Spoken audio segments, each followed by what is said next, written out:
오늘은 전력공학입니다. 우선 전력공학을 높은 산에서 아래를 바라보면서 어떤 걸 공부하고 어떻게 구성되어 있는가를 먼저 보겠습니다. 전력공학, 전기 에너지를 생산하는 발전공학, 전기 에너지를 사용하기 위해서 변성하는 변전, 전기 에너지를 송전하고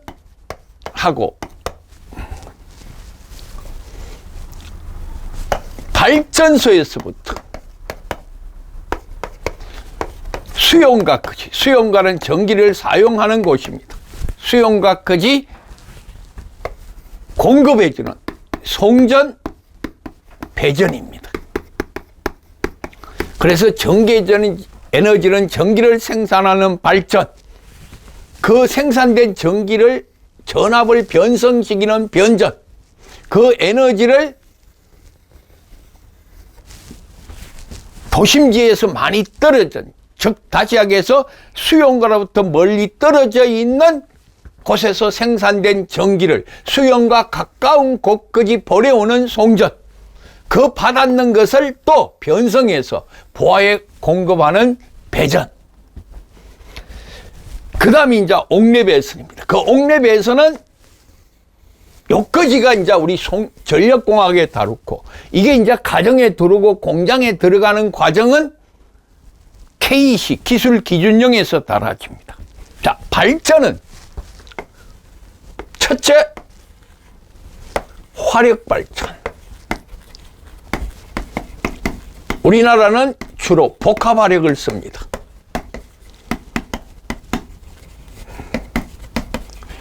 석탄화력, 그 다음에 가스터빈,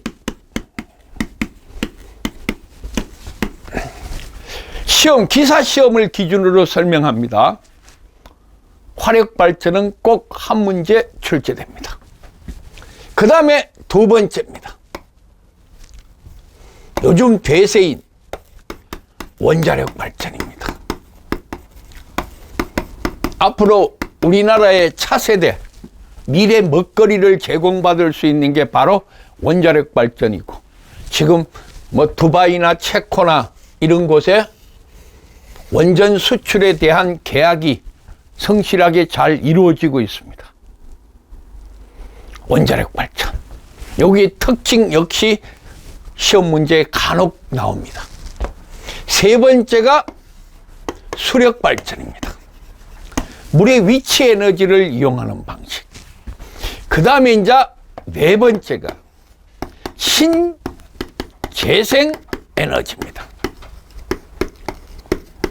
신에너지가 세 가지가 있고 재생에너지가 8가지가 있습니다. 신에너지는 수소에너지, 석탄, 가스, 액화에너지, 연료전지, 이 세 가지가 신에너지고, 재생에너지는 태양광, 태양열, 풍력, 수력, 조력, 지열 등 8가지로 구성되어 있습니다. 여러분들이 용어만 들어도 풍력 발전, 바람의 힘을 기계적 힘으로 바꾸고 그걸 전기적으로 전기를 생산한다. 수력 발전, 이건 물의 위치 에너지, 조력, 초수 간만의 차, 태양열, 태양광, 이런 것을 신에너지, 재생에너지를 합니다. 여기서 시험에 자주 나오는 게 특징은 어떤 게 있느냐? 기존의 발전 방식에 비해서 신재생 에너지의 특징 아닌 것은 어떤 거냐? 이런 얘기가 나옵니다. 우선 친환경이다. 우리 가장 많은 애로사항이 우리나라 에너지 정책 중에서 2030 에너지 정책과 2050 탄소 중립화 정책이 지금 우리나라 에너지의 가장 대세적인 얘기입니다. 이 말은 2030년도까지 신재생 에너지의 발전 비율을 30% 이상 유지하도록 하는 겁니다. 참고로 네덜란드 같은 경우는 2050 에너지 정책입니다. 2030년도까지 신재생 에너지 비율을 50%로 하라는 얘기입니다. 그러면 즉 여기서 한번 보십시오. 복합화력, 이산화탄소 발생합니다. 석탄화력, 더 많은 이산화탄소가 발생되고 석탄 분진이 발생됩니다. 환경부 장관이 하는 일 중에 가장 큰 게 한 달에 2~3번씩 태안이나 보령에 발전단지에 가서 민원을 확인해 줘야 됩니다. 석탄화력을 쓰니까 그 근방에 빨래를 해도 깨끗이 빨래가 안 되고, 또 석탄가스 미분탄 때문에 주변에 폐가 나쁜 사람들이 많이 발생하고, 이게 지금 가장 문제가 그런 겁니다. 그래서 현재 우리나라는 30년 이상 노후 석탄 화력 발전소는 폐쇄시키고 새로운 석탄 액화 가스화 발전 방식, 같은 석탄을 써도 얘는 액화식에서 쓰기 때문에 이산화탄소 발생 비율이 거의 없습니다.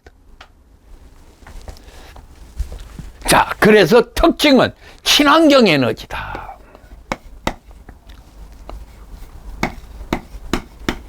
두 번째는 자원이 무궁무진하다.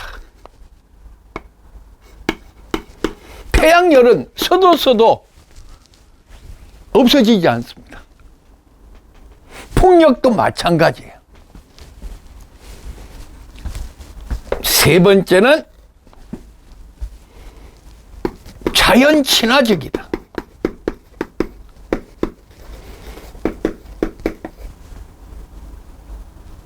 환경을 거의 파괴를 시키지 않고 좀 자연 친화적이다. 단점이 뭐가 있을까요? 이거는 네 번째는 미래의 에너지다. 단점. 너는 단점이 뭐라고 하냐? 뭐라고 생각하냐? 발전량이 일정하지 않다. 출력 발전량이 평활하지 않다.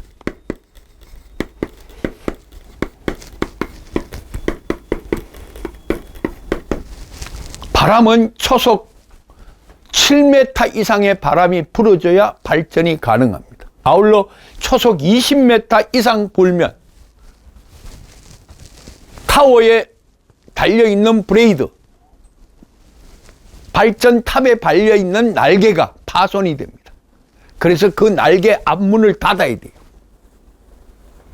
그래서 유효 풍속이 7m고 한계 풍속이 20m 정도입니다. 여러분들은 시험 칠 때는 그거 몰라도 됩니다. 실기 때는 배워야 돼요. 그리고 공기업 관련만 알고 있어야 되고. 자, 그래서 우리나라는 현재 서남해안, 안마도 해상에 세계 5대 풍력 강국을 만들기 위해서 지난 정권 때부터 지금 열심히 하고 있습니다. 지역 주민과 컨소시엄을 만들어서 그 서남해안은 여러분들이 갯벌이 많아가지고 갯벌의 수입이 굉장히 많았습니다. 그래서 그런 걸 피해를 줄이기 위해서 발전단지를 만들고 수익이 생기는 것을 그 지역 주민과 같이 컨소시엄으로 공동 개발을 하는 그런 시스템이 지금 우리나라 풍력 발전의 흐름입니다. 패러다임이 그런 식으로 가고 있습니다. 근데 바람이 불 때는 출력이 생기고 바람이 안 불 때는 출력이 안 생깁니다. 태양광도 마찬가지예요. 오후 2시부터 5시까지는 최대 출력이 생깁니다. 근데 오후 2시부터 5시까지 예를 들어서 농가주택의 태양광 발치다. 어떻게 해야 될까요? 농사 짓는 사람이 오후 2시부터 오후 5시까지 제일 바쁩니다. 그러니까 가정용에서 가장 출력이 큰 게 세탁기입니다. 그럼 저녁 6시에 와서 해는 다 떨어지고 태양광 출력이 거의 없습니다. 세탁기 안 돌아갑니다. 그러면 어떻게 해야 돼요? ESS, 에너지 스토리지 시스템, 에너지 저장 장치.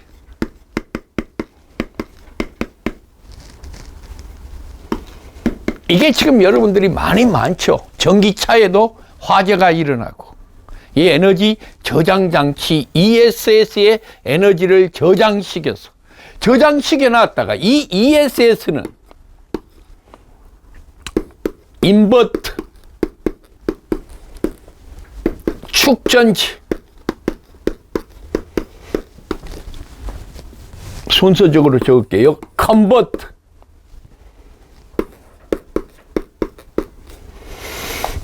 축전지, 인버터 등으로 구성되어 있습니다. 이게 직류예요, 직류. 직류를 축전시켰다가 다시 AC로 바꿔주는 기능을 갖고 있는 게 역변환 장치인 인버터입니다. 그래서 태양광이나 풍력이나 수력이나 조력은 출력이 평활하지 못하다. 에너지 저장 장치를 사용해야 된다. 그런데 아직은 우리나라 발전 단가가 여러분들이 우리 가정이 한전에게 살 때 120원 정도입니다. 킬로와트 아워당 120원. 그러면 내가 300kg를 한 달에 썼다. 그러면 기본 요금이 있습니다.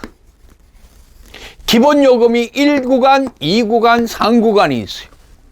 1구간은 100kg 이하, 1인 가구, 독거노인 이런 분들은 1구간에 들어갑니다.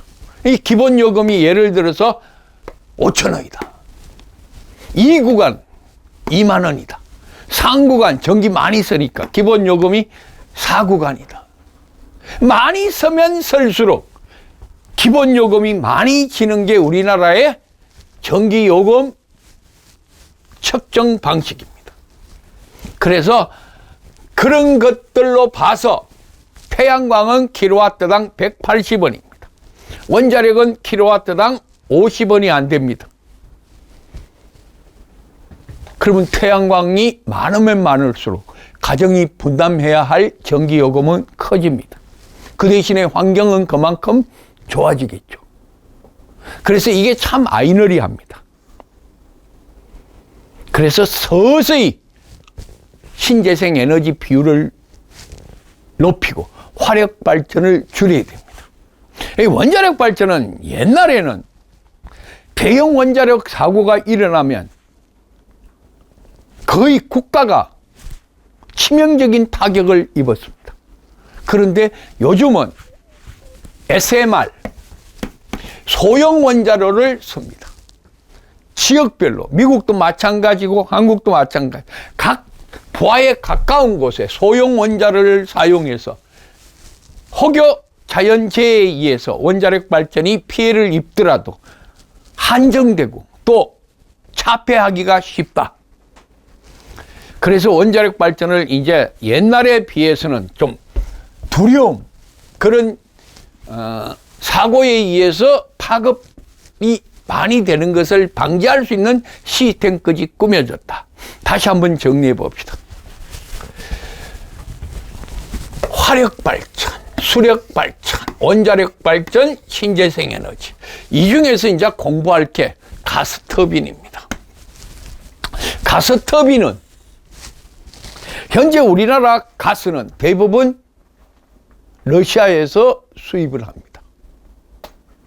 러시아의 천연가스 매장량이 엄청 많습니다. 그래서 가격도 저렴하고, 문제는 한국까지 가져오는 게 문제입니다. 그 러시아하고 우리나라하고 수입이 체결이 돼서 그 선로를 북한을 타고 넘어오도록 러시아가 북한하고 협상하고 우리나라도 북한하고 협상하고, 그래서 현재 천연 액화가스가 러시아를 통해서 우리한테 공급이 되고 있습니다. 그런데 이거는 기동 시간이 짧다. 석탄이나 원자로는요, 방사능이 생성될 때까지 2, 3일이 걸립니다. 시간적으로. 정지식일 때도 2, 3일이 걸리고. 그런데 가스터빈은 단 몇 시간 만에 전기 생산이 가능합니다. 기동 시간이 짧다. 첨두 부하에 사용한다. 자, 여기서 이제 부하를 구분해 보겠습니다. 기저부하, 첨두부하, 이게 요즘 출제의 대세입니다. 기저부하, 평균적으로 사용하고 있는 부하입니다. 우리나라가 피크 전력이 걸렸을 때 예를 들어서 10,000메가와트가 필요하다. 그럼 그 많이 첨두부하입니다. 첨두부하는 그래프를 한번 이렇게 봅시다.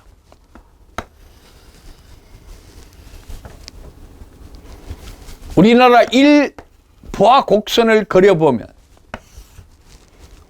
밤 12시, 아침 6시, 낮 12시, 오후 6시, 밤 12시. 이때가 첨두부하입니다. 첨두부하. 평균적으로 이 정도 전기를 공급해야 된다. 이게 기저부하입니다. 이 기저부하는 원자력과 화력이 담당합니다. 이 첨두부하는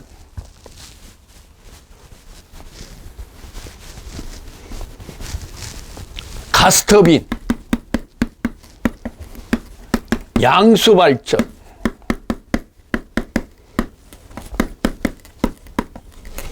수력, 이런 것들이 첨두부하입니다.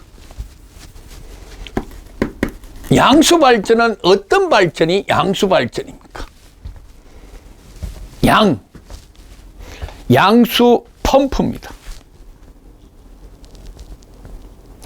낮에 피크타임 전력이 걸렸을 때 상부 저수지에 있는 물을 발전을 합니다. 그리고 하부 저수지에 조정지에 모아둡니다. 그 물을 하류로 완전히 안 보내고, 그렇다가 밤에는 전력이 남지요. 잉여 전력. 그 밤에 남는 잉여 전력을 갖고 다시 상부 저수지로 올려줍니다. 그게 바로 양수 발전입니다. 첨두부하에 적합하다. 양수 발전. 가스터빈은 기동 시간이 굉장히 짧습니다. 그런데 단점은 효율이 나쁘다. 효율이 좋으면 계속 가스터빈 발전만 하겠죠. 복합화력이 가장 효율이 좋습니다. 석탄화력은 효율은 좋은데 미분탄이나 이산화탄소 발생량이 많고, 가스터빈은 효율이 나쁘지만 아주 짧은 시간에 전기를 생산해낼 수 있는 첨도부하에 적합하다. 자, 대충 이제 발전은 이렇게 됐습니다. 우리나라 발전은 원자력 발전, 화력 발전. 화력이 약 48%, 원자력이 약 35%. 제일 높은 게 화력이고, 그 다음에 원자력입니다. 그 다음에 태양광이 이제 8%, 10%. 신재생 에너지가. 기타 수력은 6, 7%뿐이 안 됩니다. 우리나라는 복합댐을 만드는 게 치수용이고 홍수 조절용입니다. 발전을 위한 댐은 거의 안 만들어내고 있습니다. 만들 양도 없고 그만큼 물이 소중하고. 자, 발전. 그럼 이제 여기서 보겠습니다. 발전소를 지으라고 해봅시다. 발전소에서 생산되는 전기는 3.3kV, 6.6kV를 생산하고, 요즘 뭐 현대중공업에서 나오는 화력 발전은 22kV짜리도 있습니다. 이거를 발전소 손해 변전소에서 154kV로 승합을 합니다. 자, 발전소에서 생산된 전기가 3.3kV, 6.6kV 이런 고압 전기를 생산해서 발전소 손해 변전소에서 154로 승합을 합니다. 승합 또는 최강용입니다. 최성용입니다. 최성용 변압기. 전압을 높여줍니다.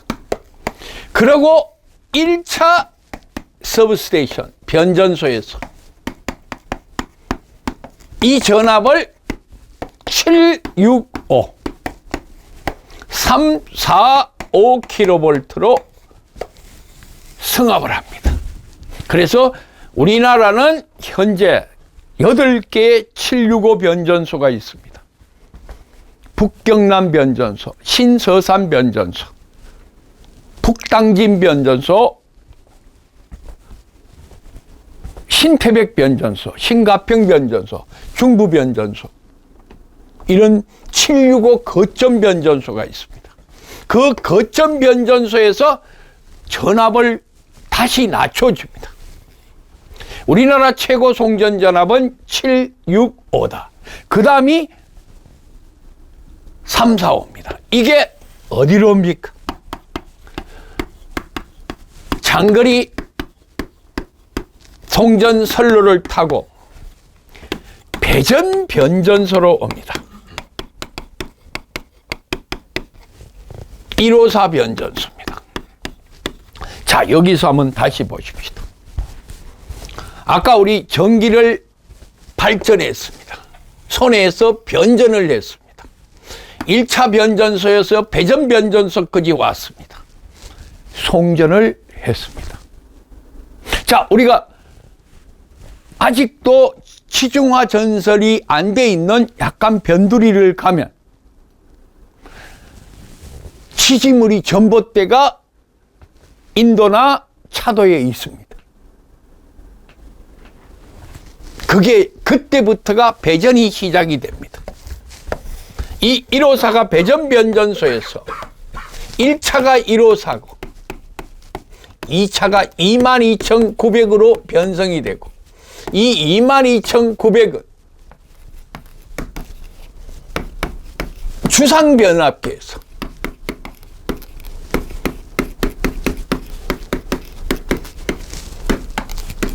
아파트 단지 변전실에서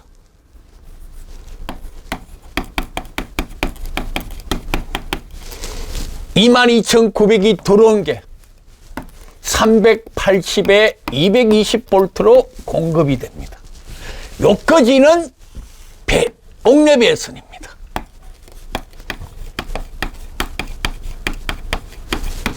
여기서 여기까지가 변전입니다. 변전이 아니고 배전입니다. 자, 이제 정리를 완전히 한번 하겠습니다. 수력이나 화력이나 원자력이나 신재생 에너지에 의해서 생산된 전기는 손해 변전소에서 1호사로 승합을 하고, 그 1호사로 승합된 것은 장거리 송전선로를 타고 765와 345로 변전이 돼서 다시 우리 배전용 변전소로 오게 됩니다. 배전용 변전소는 1차 전압이 다 1호사입니다. 2차 전압이 22,900입니다. 그래서 우리나라 배전 전압의 주된 전압은 22,900이다. 여러분들이 현장에 혹시 경험해 봤으면 229이라고 합니다. 현장에서는 용어가 22,900을 안 쓰고 229이랬습니다. 최고 송전 전압은 765, 345, 154, 22,900. 이제 이런 질문이 들어옵니다. 왜 낮은 전압을 승합을 시키고 그걸 또 다시 장거리로 와서 보아에 와서 다시 전압을 낮춰서 보아에 공급하느냐. 그게 이제 시험 문제에 가장 많이 나오는 승합의 이유입니다. 승합의 이유. 전압을 높이는 게 승합입니다. 승합의 이유. 첫째, 공급 전력이 V제곱에 비례합니다.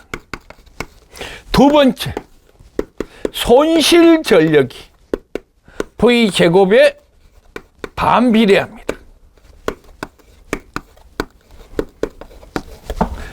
전압 강화율이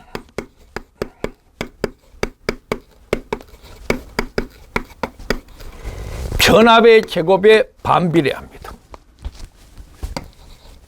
자, 전압은 높이면 높일수록 공급 전력이 그 전압의 제곱에 비례하여 공급이 가능하고, 반면에 손실 전력은 그 전압의 제곱에 반비례하여 감소합니다. 특히 시험 문제 1호사를 345로 승합을 할 때 어떤 이점이 있느냐. 공급 전력이 정대되고 손실 전력은 감소하고 전압 변동률도 적어지고 부지 면적도 적어진다. 1kW당 부지 면적이 그만큼 적어진다. 전선의 소모량도 적어지고 발전, 변전, 송전,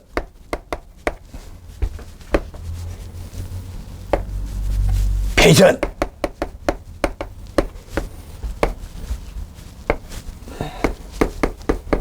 대용량, 고압 수용부하, 아파트 단지, 일반용 수용가, 전기를 사용하는 것을 수용가라 합니다. 일반용 수용가는 가정용 전기를 의미합니다. 아파트 단지에는 22,900kV가 들어와서 2차 380에 220입니다. 요걸 3상 4선식이다. 자, 같이 3상 4선식. 우리나라 배전 방식이 3상 4선식이고 배전 전압은 22,900이다. 자, 여기 고압 수용가는 1호사를 받습니다. 손해에 22,900으로 변성합니다. 현대제철, 포항제철, 광양제철 이런 것들이 대용량을 쓰기 때문에 높은 전압을 받아서 손해에서 22,900으로 변성을 합니다. 아직 우리나라는 3, 4, 5를 직접 받는 곳은 없습니다.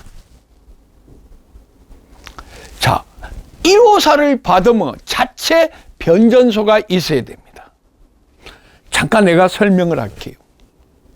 아산병원 용량이 15,000 정도 됩니다. 10,000kg가 넘으면 한정 공급 규정에서 10,000kg 넘는 부하는 154 수전을 해라. 154 변전소가 있어야 됩니다. 근데 아산병원 주변에 있는 변전소의 땅값이 무지무지 높습니다. 그 변전소를 하려면 굉장히 넓은 부지가 필요합니다. 어떻게 하느냐? 신관, 서관, 동관 각각 나누어가 변전실을 만듭니다. 그럼 변전소가 아니고 변전실만 만들면 됩니다. 라인이 3라인 들어오게 하고 이 부하를 분리해 줍니다. 물론 손실은 많지요. 허나 부지 면적이 부지 값이 워낙 비쌉니다. 그리고 154 변전소가 설치되면 기계기구를 더 많이 보충해야 되고 그걸 담당을 하는 인력이 더 많이 필요합니다. 그래서 154로 받기에는 잘 검토를 해야 됩니다. 전력공학 마칠 때쯤 되면 그거를 잘 검토해서 어떤 게 경제적이냐 이것까지 따져줍니다. 전선의 굵기는 켈빈의식이고 전압은 스틸식입니다. 그건 나중에 다시 설명드릴게요. 자, 그래서 요 전압은 765, 345, 154입니다. 요 전압은 다 154입니다. 요 배전 전압은 특고 수용가를 빼고 여기는 다 22,900kV를 받아서 고압 동력은 6,600과 3,300으로 나누어지고 저압부하는 이걸로 나누어집니다. 자, 발전소에서 생산된 전력은 손해 변전소에서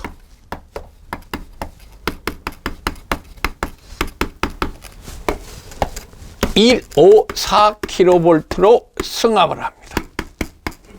그럼 요거는 최성용 승합용입니다.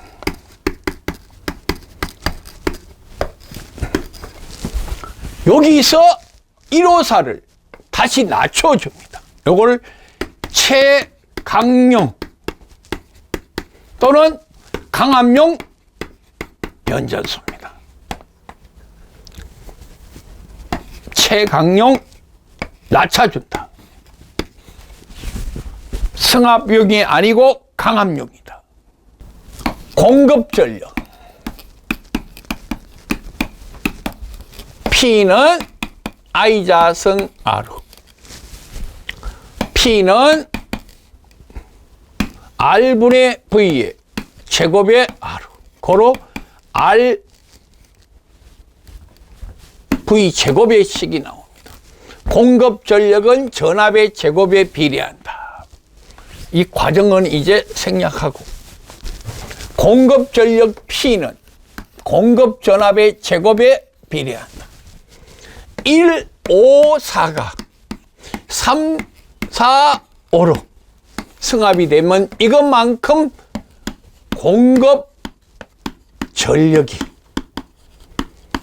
정대됩니다. 자, 다음 손실 전력. 어제 회로이론 수업을 하면서 말씀드렸습니다. 해남 땅끝에서 품질 좋은 배추가 생산이 되면 가락시장으로 올 때 소요되는 경비가 손실입니다. 상차하고 하차하고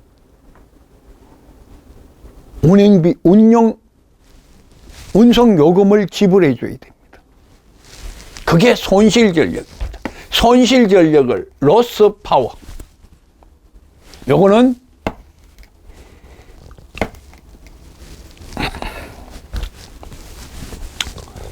I 자승 R인데 어떤 도체가 갖고 있는 전기 저항에 I암페어의 전류를 흘리면 여기서 열이 발생합니다. 그 열이 I-자성 R인데 PL은 우리가 P는 어제 공부 배웠습니다. 전압과 전류의 상차각을 곱하는 게 전력이다. 그 다음에 W. 이건 전력량입니다. W는 P에다가 시간을 곱합니다. 뭐에다가? 전력에다가 시간을 곱하면 전력량. 얘는 와트 아워. 얘는 한 일과 같습니다. 줄. 같이 W. P 곱하기 T. 오호. 전력량 W는 따라 하세요. 전력량 W는 전력에다가 시간을 곱한 값. 그것은 와트 아워. 그것은 1과 같다. 전력량은 1과 같다. 전력은 VI 코사인 세타인데 삼상이면 앞에 루트 3이 걸립니다. 우리 송전은 다 삼상입니다. 부하에 서는 것만, 가정에 서는 것만 단상입니다. 그러면 루트 3V 코사인 세타분의 P예요. 굉장히 중요한 식입니다. 이쪽 칠판에다가 옮겨 이어가겠습니다. 오늘은 첫 시간에는 딱 하나. 왜 승합을 하느냐? 손실전력은 삼상이면 선이 세 가닥이니까 I자성하로 3의 I 대신에 루트 3 V 코사인 세타분의 P 곱하기 R. 이 과정은 몰라도 좋습니다. 내가 결론식만 설명을 드리지만 없어집니다. PL은 V 제곱분의 역률의 제곱분의 P의 제곱의 R입니다. 자, 이 한식을 다시 쓰겠습니다. V 자성 코사인 자성 세타의 P의 제곱에 요 R이 로의 A분의 L입니다. 자, 그래 놓고 이 식을 정리해 봅시다. 손실 전력은 전압의 제곱에는 반비례하고 역률의 제곱에는 반비례한다. 인정합니까? 전압이 높으면 높을수록 역률이 좋으면 좋을수록 손실 전력은 감소합니다. 전압이 높으면 높을수록 공급 전력은 정대됩니다. 또랑치고 가재 잡습니다. 그 다음에 전선의 면적은, 면적이라는 것은 거꾸로 이야기하면 무게와도 같겠죠. 거리가 예를 들어서 고리 원자력에서 광주까지다. 거리는 늘 동일하겠죠. 전압을 높이느냐 낮추느냐에 따라서 공급 전력이, 그러면 이거하고 두 개 위치 바뀌면 전선의 단면적도 전압의 제곱에 반비례하고 역률의 제곱에 반비례한다.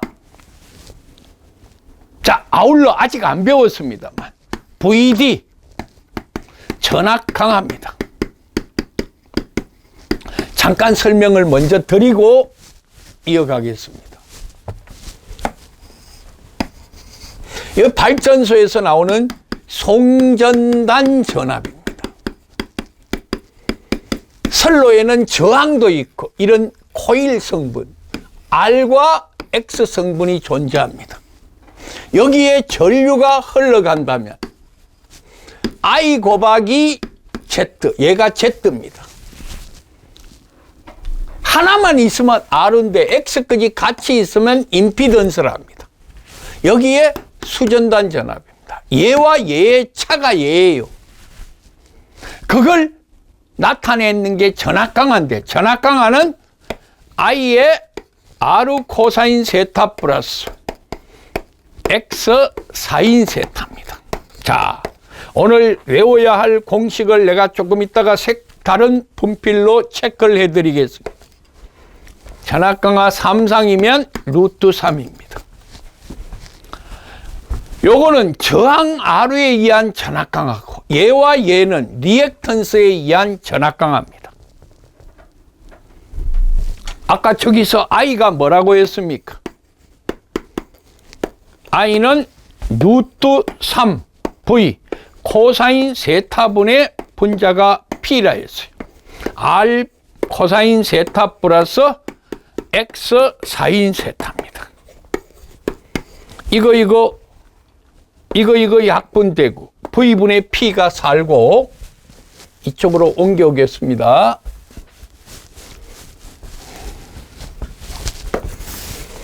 VD는 V분의 P R 플러스 X 탄젠트 세타가 남네요. 자, 보십시오. 루트 3 약분하고 코사인은 없어지고 V분의 P에 앞에 R이 남습니다. 뒤에 전개하면 코사인분의 사인입니다. 코사인분의 사인은 뭐예요? 탄젠트입니다.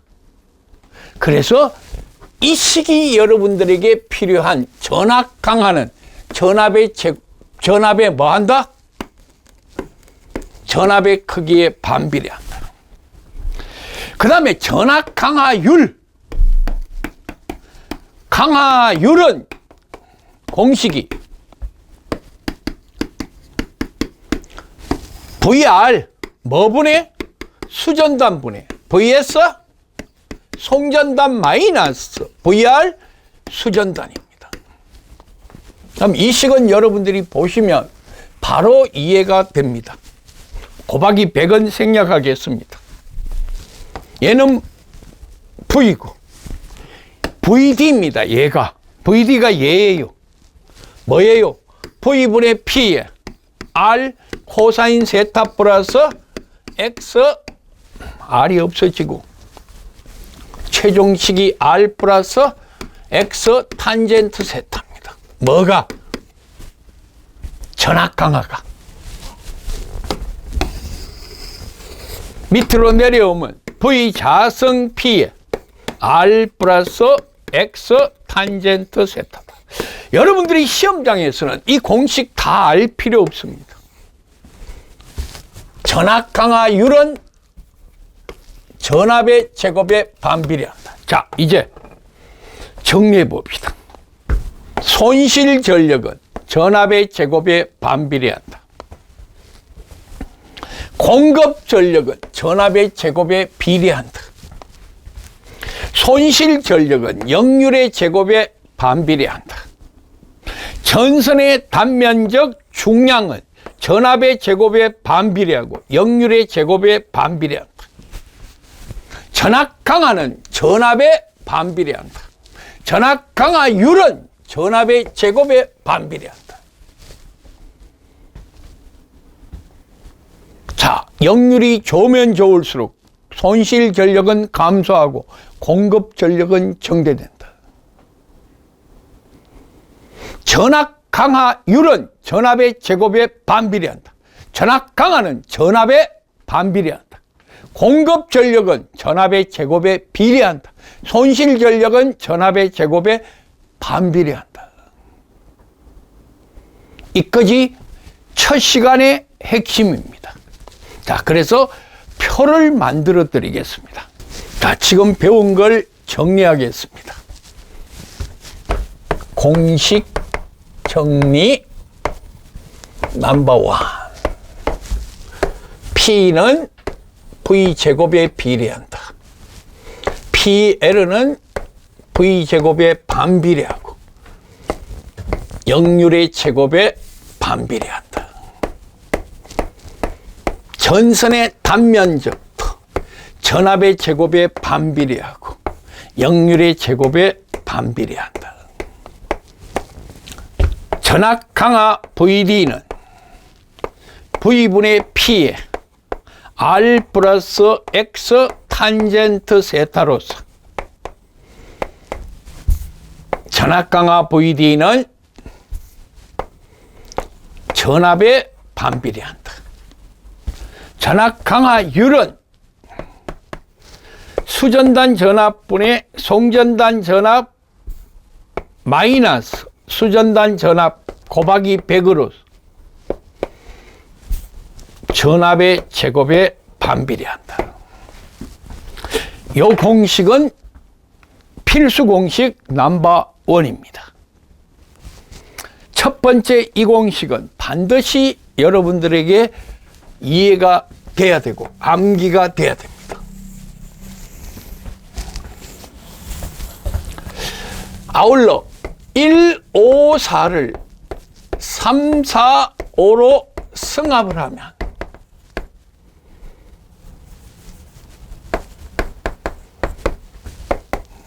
공급 전력은 1, 5, 4분의 3, 4, 5의 제곱만큼 정대됩니다. 두 번째, 손실 전력은 1, 5, 4, 3, 4, 5 제곱분의 1만큼 감소합니다. 이거 1보다 적으니까 당연히 감소됩니다. 세 번째, 부지 면적이 축소됩니다. 이런 것들이 154를 345로 승합했을 때 나타나는 이점입니다. 자, 이제 승합을 했습니다. 그러면 여기서 이제 다시 한번 봅시다. 발전, 손해 변전,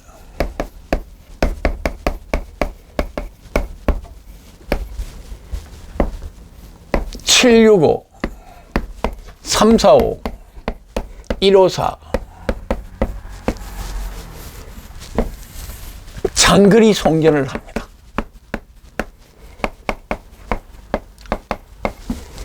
배전용 변전소로 옵니다. 자, 여기서 나오는 SS 서브 스테이션입니다. 이름하여 변전소입니다. 설비 교수님이 잘 가르쳐 주시겠습니다만 저는 실기를 담당해야 되니까 실기에 나오는 내용으로 설명하면 변전소는 구외로부터 전송되는 전압이 5만 볼트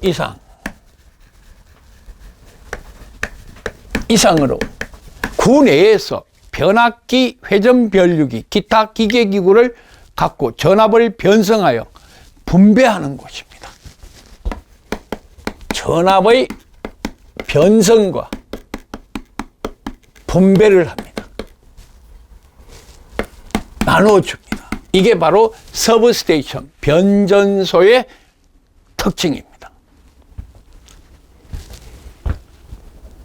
장거리 송전설로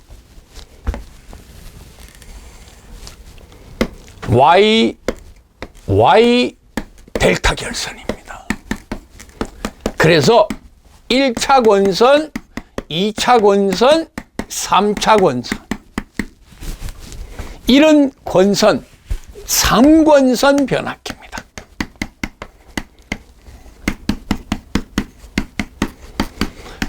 사실은 회로 이론 삼상교류를 설명하고 이걸 하면 좀 이해가 됩니다만 지금 권선은 1차, 2차, 3차가 있다. 3권선이다. 그럼 왜 YY 결선을 하느냐? YY 결선을 하는 이유는 전압을 승합하기 좋기 때문입니다. 유리하기 때문에 YY 결선을 한다. 승간전압이 상전압보다 루트 3배입니다. 전압을 높이려면 무조건 Y 결선이다. 그러고 난 다음에 3차 권선에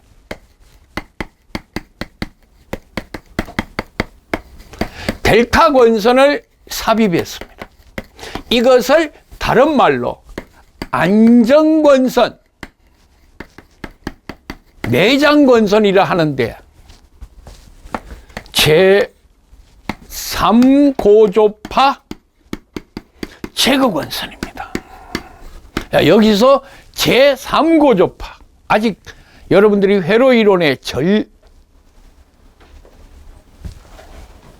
비정령파를 안 배웠습니다. 학교에서 강의를 하면요, 1학년 2학기나 2학년 1학기에 대부분 3학점짜리 회로 이론 수업이 먼저 진행이 됩니다. 전력 계통은 3학년 2학기나 4학년 1학기에 전력 계통 분석이라는 과목이 다뤄집니다.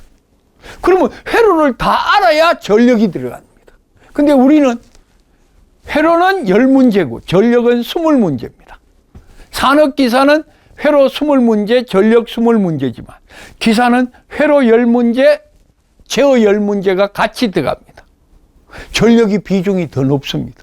근데 전력은 회로를 알고 전력을 다뤄야 됩니다. 근데 우리는 시스템이 그렇게 될 수가 없죠. 그래서 월, 화, 수, 목으로 과목을 한정합니다. 제3고조파 제거관산.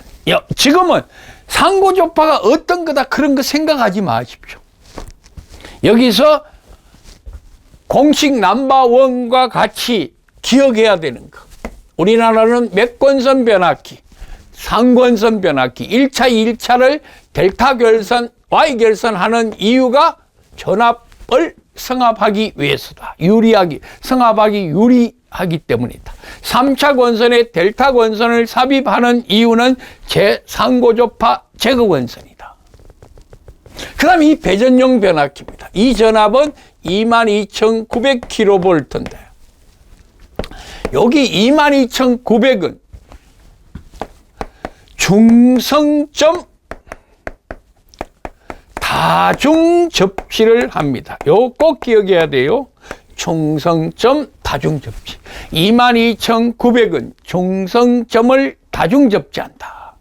요거는 나중에 배전 가서 다시 설명하겠습니다.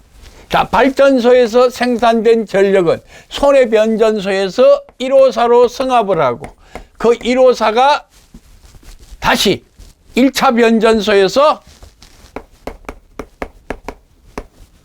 우리나라 최고 송전전압인 765, 345, 1호사로 승합이 돼서 아주 장거리 송전선로를 타고 배전용 변전소까지 오게 됩니다. 그 과정은 삼상 3선식을 쓰고 상권선 변압기를 씁니다. 배전은 다중접지를 해서 삼상 4선식입니다. 자, 송전은 삼상 3선식, 배전은 삼상 4선식. 삼상 4선식은 여러 종류의 전압을 공급하기 수 있고 삼상 3선식은 승합하기 유리하기 때문에 YY 델타 권선인 3고조파 제고 권선까지 삽입하여 상권선 변압기를 사용한다. 이해됐죠? 여기까지. 자, 이제 그러면 지금부터 서둘러 1장에 나오는 내용을 보겠습니다. 교재 다 가져오셨으니까 1장 교재 페이지 몇 페이지예요? 12페이지? 쭉 보시면 오른쪽에 765, 345, 154 나와 있죠. 송전선로는 삼상 4선식으로 154로부터 765까지 승합을 한다.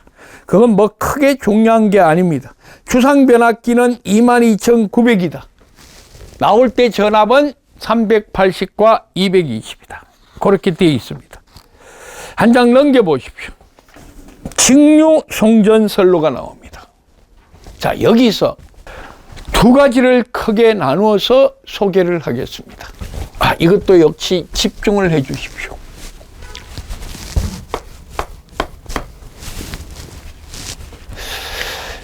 우리는 여기서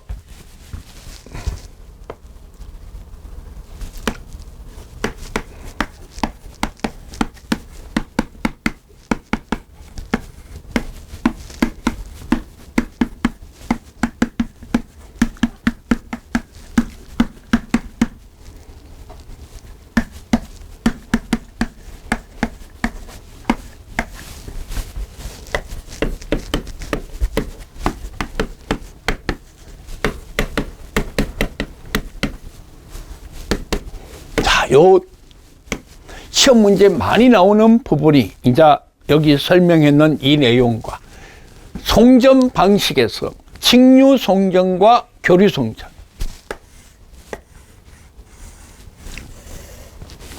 자, 여러분들이 이해를 돕고 또 공기업 준비하는 친구가 있으니까 이 부분을 설명을 드릴게요.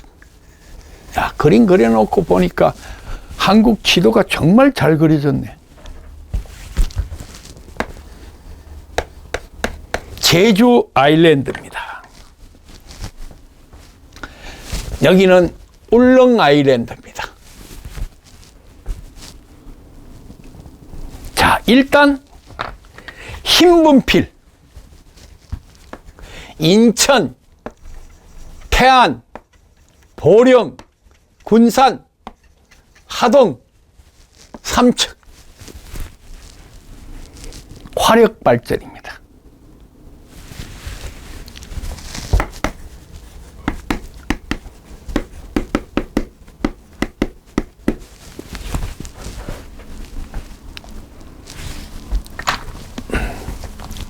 보라색 한울, 월성, 고리, 영광, 원자력 발전이 있는 곳입니다. 근데 아침에 내가 서울교통공사 시험 문제 줬지. 2020년도에 저 발전, 원자력 발전 4개 회사에 상업운전 시기로 나열된 게 맞는 거다. 어느 것부터 먼저 발전했고 제일 나중에 발전한 원자로는 어떤 거냐. 공기업 문제는 상상을 초월해요. 자, 그 다음에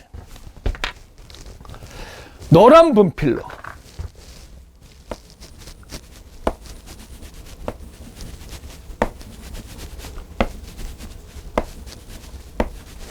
요게 765kV 변전소가 있는 곳입니다. 북경남, 여러분들은 그것까지 다 몰라도 됩니다. 북경남 변전소, 신서산 변전소, 신안성 변전소. 요 신안성이 제일 중요합니다.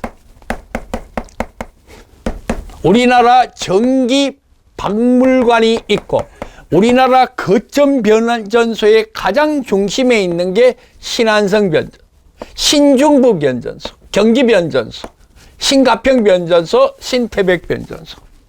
그러면 울진 원자력에서 생겨난 전기는 신태백을 통해서, 신가평을 통해서 서울 지역에 전기를 공급합니다.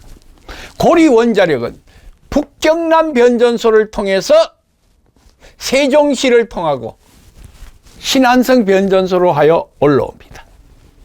월성도 마찬가지입니다. 신태백을 가고 영광도 북경남 변전소로 와서 세종시까지 와서 전기가 공급이 됩니다. 우리나라의 전기 소비량은 서울 경기가 50%입니다. 수용가로부터 멀리 떨어질 수밖에 없는 발전소 입지 조건 때문에 서해안에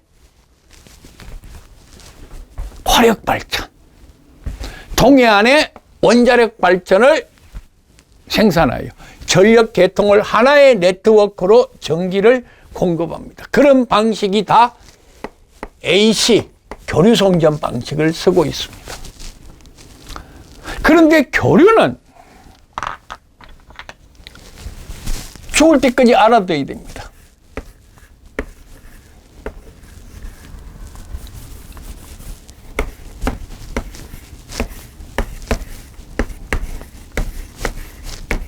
스킨 에펙트. 스킨이 뭐예요? 여러분들 샤워하고 바르면 스킨 로션. 피부입니다. 피부.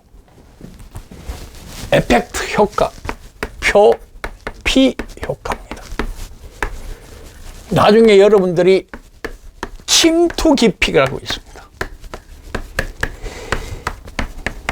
반비례합니다. 침투 깊이가 얇으면 표피 효과가 크고 침투 깊이가 두꺼우면 표피 효과가 적다. 이거는 전자기하학에서 배웁니다. 송전 선로는 ACSR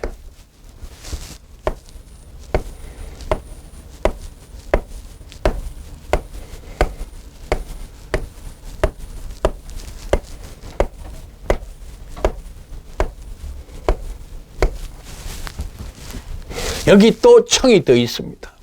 얘가 중심소선입니다. 얘가 알유철로 되어 있습니다. 가운데가 철이에요. 바깥이 알루미늄입니다. 저 왜 가운데 철을 썼을까요? 철은 도전율이 굉장히 나쁩니다. 도전율이 제일 좋은 게 옥내 배선에 사용되는 구리선, 잘 휘어지는 연동선입니다. 구리는 구리인데 좀 딱딱하다. 경동선입니다. 알루미늄입니다. 구리는 돈이 너무 비쌉니다. 그래서 알루미늄 전선을 씁니다. 가운데는 철을 줍니다. 왜? 알루미늄이 인장 강도와 내구력이 좀 약합니다. 그럼 가운데 철을 주는데 왜 가운데 철을 주느냐? 이 표피 효과 때문입니다.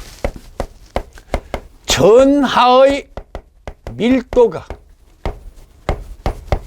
도체 표면에 집중되는 현상입니다. 도체 표면에 뭐? 집중되는 현상입니다. 이 침투 깊이는 일반적으로 델타를 표현하는데 루트, 투자율, 주파수, 도전율 반비례합니다. 주파수가 높으면 침투 깊이는 낮아집니다. 침투 깊이가 낮아지면 표피 효과가 많이 발생합니다.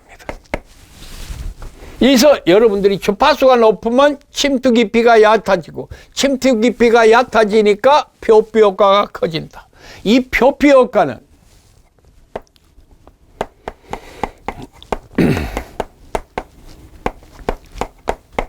V 제곱과 V와 F에 비례합니다.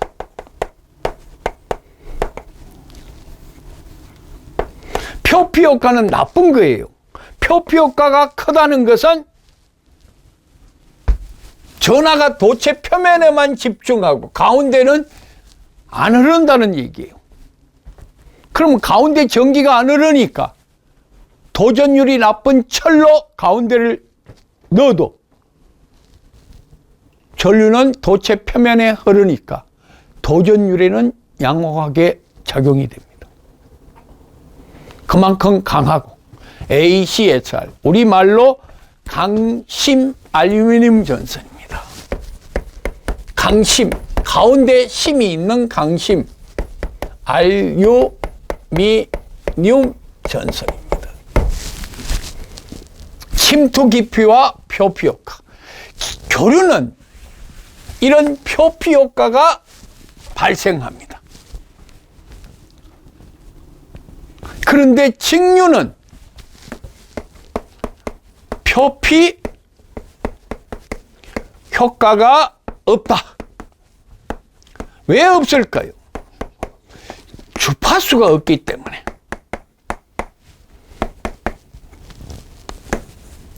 직류는 주파수가 없습니다. 교류는 반주기마다 0이 되지만 직류는 늘 일정합니다. 그래서 직류는 주파수가 없다. 이 두 가지가 교류의 직류 송전의 장점입니다. 그럼 거꾸로 이야기하면 교류 송전의 단점이에요. 일단은 그 정도로 하고, 제주도에 전기를 어떻게 보낼 것이냐. 내가 유튜브를 많이 합니다. 나중에 전기기사 실기할 때 유튜브 채널을 알려드릴 테니까 보시면 됩니다. 조회수도 상당히 높습니다. 1년 정도 됐는데 2만 회 가까이 됩니다. 2만 회라는 것은 엄청난 숫자입니다. 전기 쪽으로는. 자, 일단 그건 나중에 말씀드리고, 그 유튜브 안에 보면 제주도에 어떻게 전기를 보낼까? 울릉도는 어떻게 전기를 사용할까? 제주도는 해남, 진도, 제주, 송악,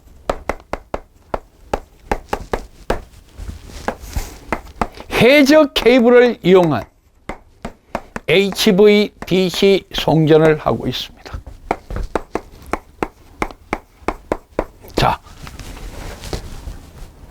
자, 칠판만 집중하십시오. 해남의 변전소는 154 변전소입니다. 우리 154가 배전용 변전소라 했죠. 거기에 해저 케이블에게 컨멍을 딱 시킵니다. 그걸 CS라 합니다. 아까 변전소는 서브스테이션, 정거장이었습니다. CS는 뭐의 약자겠냐? 체인지 스테이션. 뭐를? 교류를. 해저 케이블이니까 직류로 바꿔주는 CS, 체인지 스테이션. 거기에 컨버터를 이용해서 뭐를? AC를 DC로 바꾸고, 뭐를 통해서? 해저 케이블을 통해서. 어디로 가요? 제주로 갑니다. 그럼 제주에서, 이게 직류죠. 제주도의 냉장고나 보학, 모든 게 교류입니다. 그러면 그걸 뭐로 바꿔줘야 돼요? AC로 바꿔줘야 됩니다. DC를 다시 어디로? 이거 무슨 장치라 했어요? 역변환 장치라 했죠. 인버터를 이용해서 변환하여 제주 부하에 전기를 공급합니다. 이런 방식이 해저 케이블을 이용한 방식입니다. 이해되세요? 지금 우리나라는 현재 보세요. 여기 있는 북당진에서, 북당진이 154 변전소예요. 서브스테이션에서 요 밑에, 여기가 어디 정도 돼 보여요? 여기에 그 유명한 공장이 있습니다. 삼성 반도체 공장, 평택 고덕산업단지. 저기에 전기를 안전하게 보내기 위해서 직류 송전을 하고 있습니다. 육지에 직류 송전을 하고 있는 것은 북당진 변전소에서 평택 고덕산업단지의 삼성전자의 전기를 안전하게 공급하기 위해서 DC 송전을 하고 있다. 아울러 현재 신태백 변전소에서 신가평 변전소까지도 지금 가선 중에 있습니다. 자, 여기서 중요한 겁니다. 주파수가 없으니까.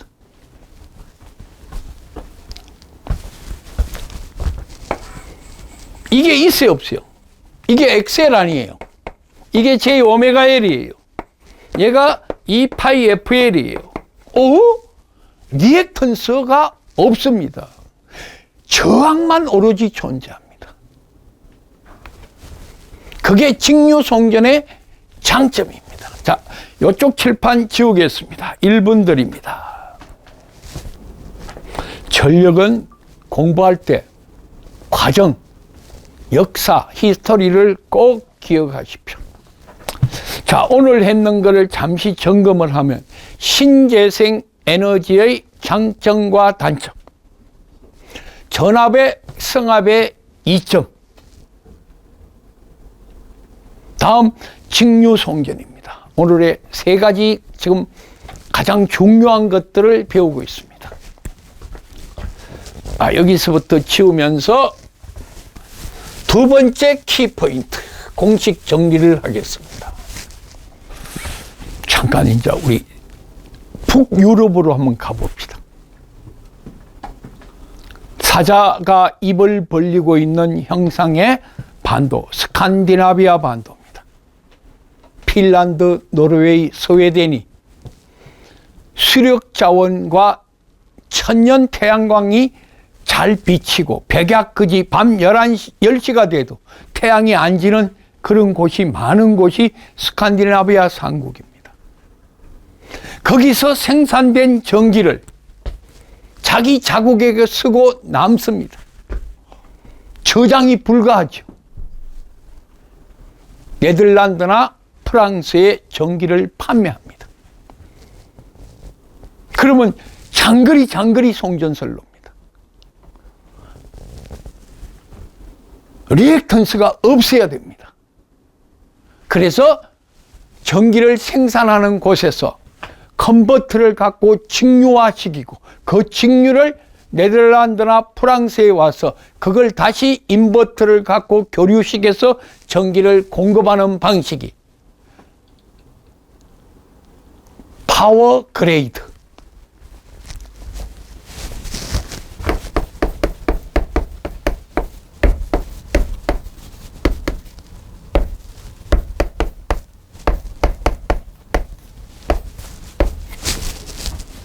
자, 따라하세요. 파워 그리드, 슈퍼 그리드.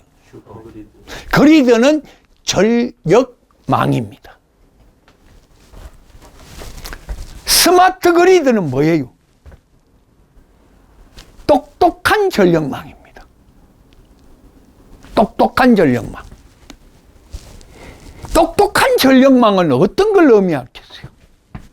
옛날에는 전기 공급자가 전기만 공급하면 끝났습니다.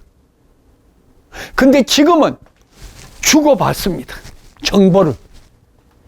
최신 ICT 기술을 이용해서 수용가가 갖고 있는 정보를 공급자에게도 주고 공급자가 갖고 있는 것도 수용가에게 줍니다. 자, 전기가 너무 많이 사용이 되니까 좀 자제해 주시고 그때는 전기요금을 많이 부과하겠습니다. 그 대신에 새벽 5시부터 6시까지 세탁기를 돌릴 때 전기요금을 반액 감안해 주겠습니다. 이런 시스템을 주고받는 정보가 스마트 그리드, 똑똑한 전력망입니다. 옛날에는 그게 안 됐어요. 전기 고장 나면 전화해서 고장 신고가 몇 번이야? 123번이야. 그런 거 알고 한전 가야 돼. 한전 주식이 현재 지금 얼마인가? 한전이 운영하고 있는 프로 배구단 이름은 뭐냐? 프로 스포츠는 배구를 지금 하고 있는데 아톰이라는 마스코트를 이 배구단을 운영하고 있어. 그만큼 완벽하게 분석을 해. 코레일을 가고 싶어도 이건 가는 게 최단 지름거리야. 그 어떤 수업보다 내가 이야기하는 게 중요해. 자, 그러면 파워그리드, 슈퍼그리드. 우리나라는 그러면 왜 못하느냐? 아까 천연자원이 풍부한 브라지보스톡, 연해주 위쪽 발전소 만들려 했습니다. 그리고 북한을 통해서 우리의 전기를 공급하고 남는 것은 대마도를 통해서 일본에 수출하는 계획까지 잡은 게 슈퍼그리드입니다. 근데 무산됐습니다. 왜? 전력이 무기화될 수 있다. 선로가 북한을 통해서 와야 되니까. 자, 문제는 바로 장거리 송전. 장거리에 적당하다. 주파수가 없다.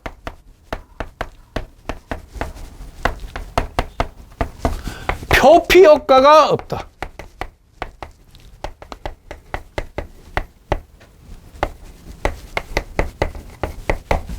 무효 전력이 발생되지 않는다.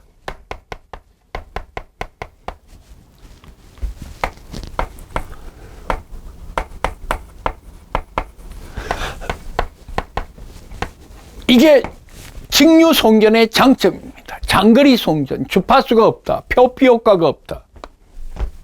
무효 전력 발생이 적다. 비동기, 어떤 계통과도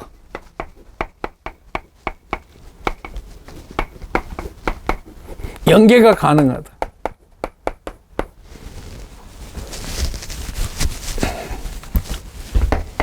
전자파 발생이 없다.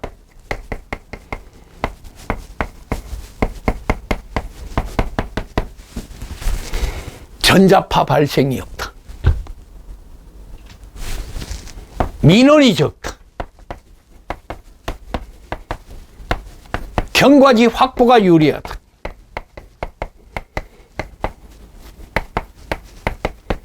이거는 주관식으로 다 외워둬야 됩니다. 전기기사, 산업기사, 전기기사 실기에 직류송전의 장점 4가지를 쓰시오. 단점 2가지를 쓰시오. 아까 신재생에너지의 장점 3가지를 쓰시오. 단점 2가지를 쓰시오. 이거 다 주관식화돼서 전기기사 실기에 출제되고 있는 내용입니다. 자, 첫 번째부터 전선의 소모량이 적게 드니까 직류는 2선만 보내면 됩니다. 표피 효과가 없으니까 주파수가 없다. 주파수가 없으니까 무효전력 발생이 적다. 표피 효과가 적다. 주파수가 없으니까 전자파 발생이 어렵다. 어제 내가 수업 시간에 그런 말씀을 드렸습니다. 내 고향과 내가 살고 있는 현 거주지에 한전 변전소를 짓는다. 한전 발전소를 짓는다. 다 주민들이 반대합니다. 그 이유는 뭘까요? 전자파입니다. 근데 전자파의 단위는 가우스입니다. 미리가우스, 가우스랍니다. 인체에 유해한 게 16미리가우스인데 헤어드라이기에서 나오는 것은 약 8가우스, 7가우스입니다.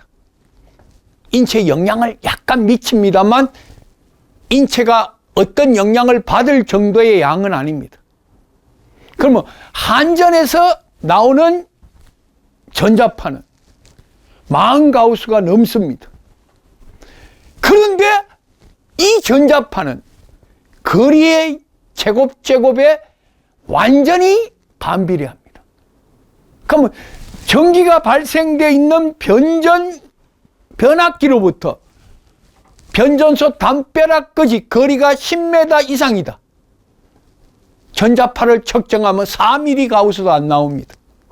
그래서 여러분들이 한전 변전소가 있는 곳의 문 입구에 지금 전자파가 몇 미리 가우스라고 나옵니다. 4mm 가우스, 6mm 가우스. 헤어드라이기에서는 전자파보다 적게 나옵니다. 제일 치명적인 게 목에 걸고 다니는 손선풍기. 바로 인체에 붙어 있습니다. 그건 전자파의 영향을 많이 받습니다. 자, 전자파가 발생이 없다. 전자파 발생이 없으니까 민원이 적지요. 민원이 적으니까 전선로가 지나가는 경과지 확보가 유리하다. 아울러 우리가 전기를 북한에 보낸다. 남북 경협이 잘 되고 남북 분위기가 화해 분위기라면 전기를 공급해 줄 수 있습니다. 또 북한에서 전기가 많이 생산되면 우리가 전기를 받을 수 있습니다. 미국하고 우리는 한번 보세요. 만약에 개통 연계가 돼 있다. 우리는 향후 한 50년간 발전소 만들 필요가 없어요.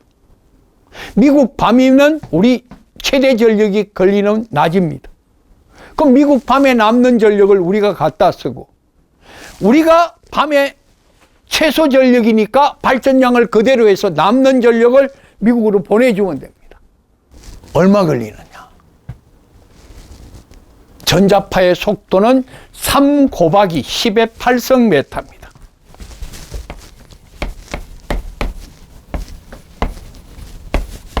킬로미터는 3 곱하기 10의 5성 킬로미터입니다. 이것은 여러분들이 초등학교 때 배웠는 눈 깜빡할 새 지구를 7바퀴 반도는 속도입니다. 그래서 미국하고 우리나라가 개통 연계가 되면 뚜뚜하면서 바로 전기 돌아요. 여러분들이 중계방송할 때 입하고 말하고 약간 차가 생기죠. 그런 현상만 있으면 됩니다. 전자파의 속도. 그게 개통 연계입니다. 그래서 우리 슈퍼그리드가 몽골이나 러시아에 우리나라가 투자해서 발전소를 만들어서 전기를 우리가 서련히 북한을 격려 안 할 수가 없습니다. 그래서 무기화가 될 수 있다. 두 번째는 우리가 생산된 전기가 남는다면 또 북한이 생산된 전기가 남는다면 우리한테 전기를 보내기 좋습니다. 쉽게 이야기해서 필요를 수요를 받습니다. 그런데 직류 송전은 다 O형입니다. 아무한테나 줄 수 있습니다. 왜? 직류는 그대로 보내요. 휴전선에. 우리에서 예를 들어서 신안성 변전소에 직류를 만들어서 개성으로 바로 보내면 개성에서 북한에서 전기를 받아서 그 직류를 자기한테 맞는 교류로 나눠줍니다. 해저 케이블 하듯이. 그럼 거리가 기니까 직류를 하면 무효 전력이 그만큼 없어지겠죠. 표피 효과도 없어지고. 자, 이제 반대로 갑니다. 이게 장점입니다. 단점이 뭘까요? 직류 송전의 단점. 첫째, 변성이 어렵다. 컨버터, 인버터를 사용하고 특히 인버터를 사용하다가 보니까 파형이 일그러지는 현상이 많이 생깁니다. 두 번째는 차단이 어렵다. 이게 바로 직류 송전의 치명적인 단점입니다. 교류는 반주기마다 0이 되니까 이때 고장이 나면 차단하면 됩니다만 직류는 늘 일정한 값을 갖고 있으니까 차단하기가 어려워요. 지금 우리 전 세계적으로 전기에 대한 부속 장비를 많이 생산하는 곳이 독일 지멘스사, 현대중공업, 효성중공업, 두산중공업, 미국의 일렉트릭 제너릭사, 이런 것 회사들이 변압기나 발전기를 잘 만들어냅니다. 그런데 그런 회사들도 아직은 대용량 차단기는 개발하지 못하고 있습니다. 소용량 차단기만 개발된다. 이거 서로 반대입니다. 주파수가 생긴다. 표피 효과가 많이 생긴다. 무효 전력이 많이 생겨서 손실이 크다. 그러나 장점은 전압 변성이 쉽다. 차단도 쉽다. 직류 송전의 장점과 단점에 대한 비교는 교류는 할 필요가 없습니다. 그거와 반대입니다. 자, 여기까지가 공식 두 번째 요약을 했습니다. 10분 쉬고 이어가겠습니다.